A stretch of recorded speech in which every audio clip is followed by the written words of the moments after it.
Again, go to my website and send in a name for this so I don't have this problem when I'm introducing myself to you in this podcast. We need a name, okay? Now, last time we talked about the possibility of unfiled taxes. Remember, or you can go back and review the previous podcast. But let's say you file those back taxes and you can't pay them. What are we going to do now? Okay? Well, step one, before the Internal Revenue Service will do anything with you, we got to get you in what we call compliance. So what is the definition of compliance?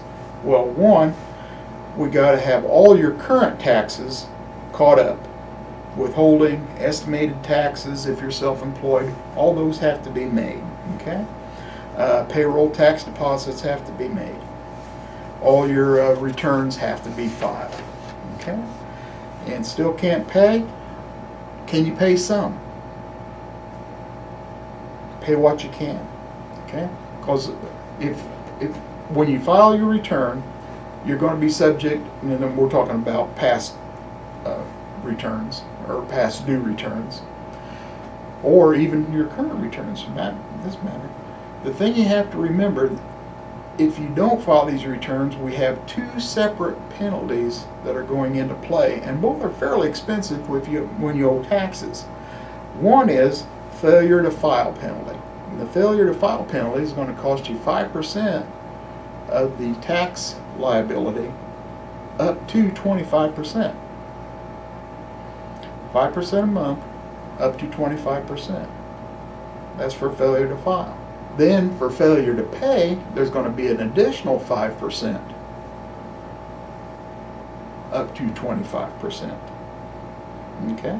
So right there, so if you owe $10,000 and within 5 months of not paying anything, you've incurred an additional $5,000 just in penalties for failure to file and failure to pay. 50%, 25% for failure to file, and 25% for failure to pay.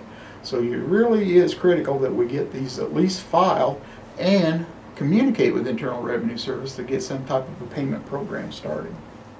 So, if you can't pay, get into compliance by filing your taxes, and if you can send something in with that, do it.